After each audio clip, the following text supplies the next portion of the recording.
You know, one thing that God put into my heart when I came to India is that for me to be able to live my life in India without a family, without anyone around me, that I would have to think of every Indian I saw as my mother, my father, my brother, my sister, my daughter, my son, that they would have to be like my own children. So when we saw the need of the children, it was overburdening to my heart that we have to do something.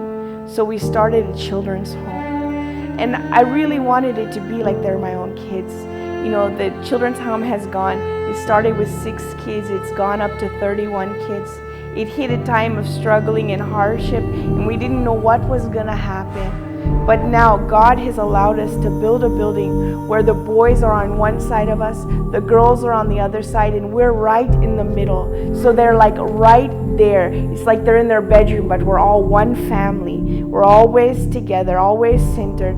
We're always interacting. We're 100% a part of their life. We want to show them the love of God, the Father, that maybe they don't have, or the love of a mother that they never felt, that could reach their hearts and their lives. And that's why we started the children's home. Now we can house up to 100 kids, and we know that God will bring them one by one. And we're just looking to see what God will do in and through their lives.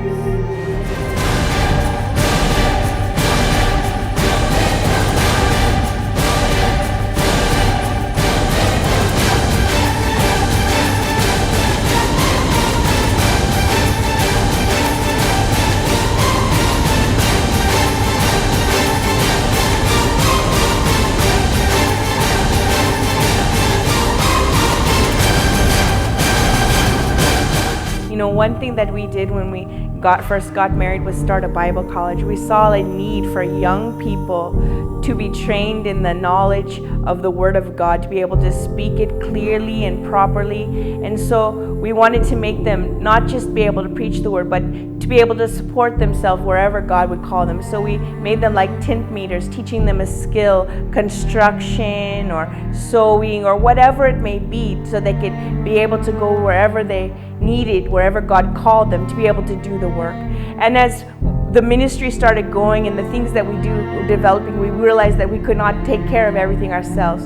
So Sam's brother is now taking care of the Bible college, but we still have a major part involved in that. Sam teaches classes, and we meet with the young people on a regular basis to input into their lives. And we know that they're continuing to grow in every aspect through outreaches, through children's ministry, through going to villages and holding Sunday school.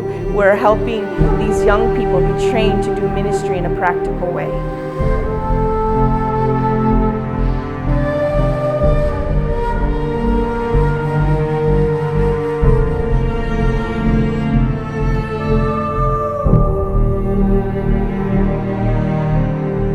Outreaches and crusades can only reach a certain amount of people.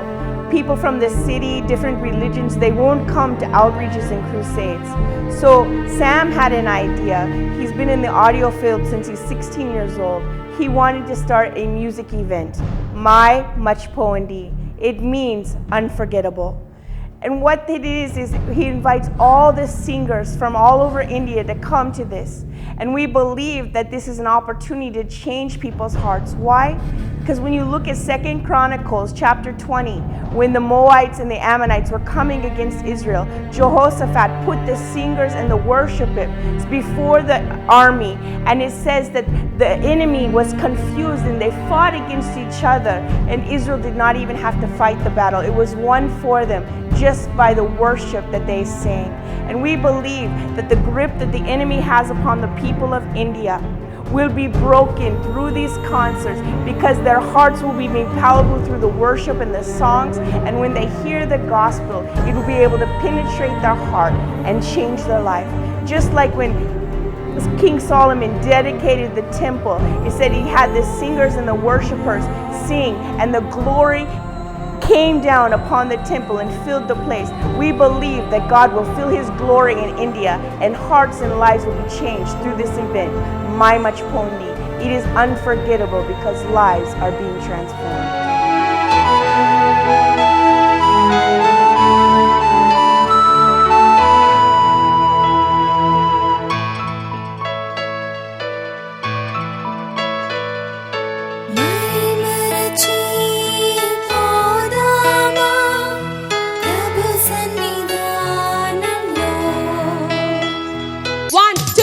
3, 4.